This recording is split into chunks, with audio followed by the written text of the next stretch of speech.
Hello, welcome. Today we are going to talk about Google Forms and what they are and how we can use them. So we're going to start off with how to use Google Forms. To access Google Forms, you go to forms.google.com, or you can go to your waffle in Google and click on Forms.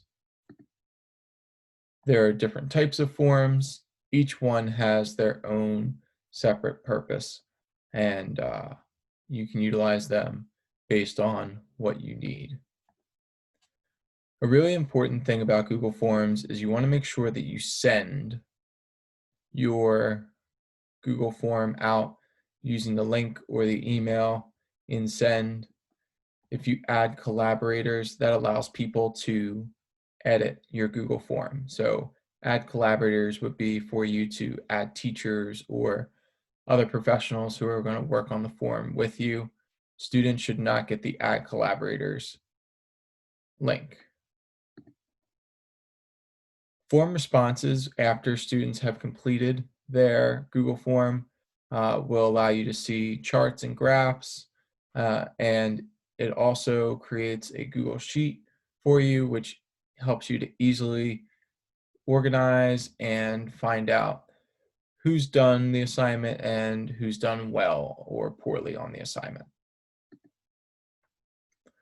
Quiz options.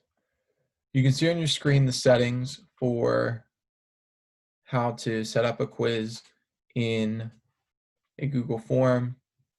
In general, you want to collect email addresses, and I always love to turn on response receipts because that way students have a record of what they've completed. That way, if there's an error in the grade book, the student can say, hey, look, I got the response receipt, so I clearly did it. For a quiz, limiting to one response so they're not taking it multiple times unless you want to allow that, and restricting to users within Lower Merion School District. Students who have Chromebooks, if you turn on the locked mode, it will disable students from opening up additional tabs while attempting the quiz.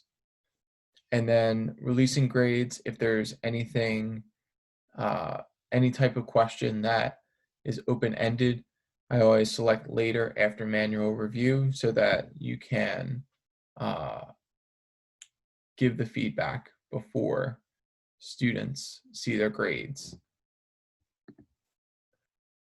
There are multiple types of questions, from short answer to multiple choice, scales to grids, a really nice array for you to select from.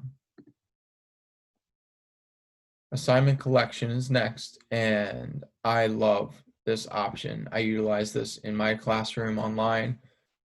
It is a virtual turn-in bin, essentially.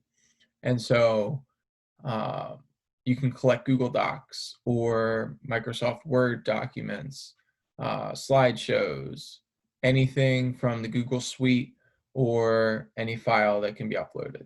So the question type is a file upload.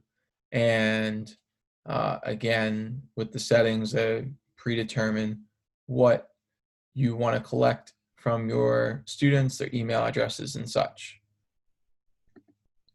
Here's an example of a turn-in-bin question. So I titled my assignment and selected file upload as the question type. And with that, students are able to upload their files.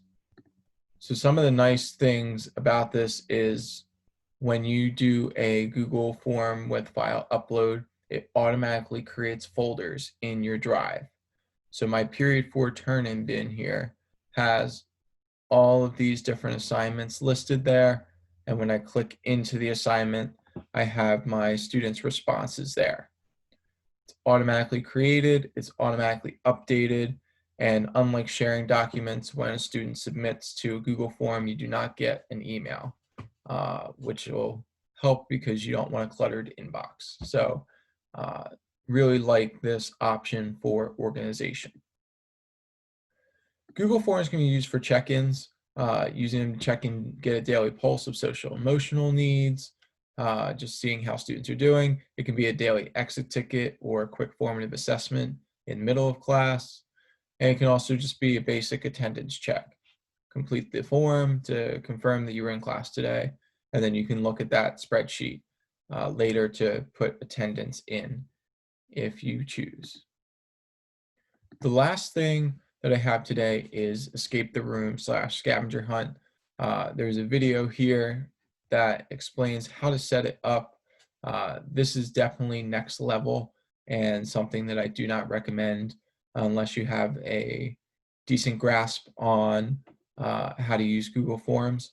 But if you are looking for a challenge, creating escape the rooms is a great way to engage students in learning, and it really does stretch the digital challenge that students have here. So uh, I welcome any questions at any time. Feel free to reach out to me via email at quincy@lmsd.org.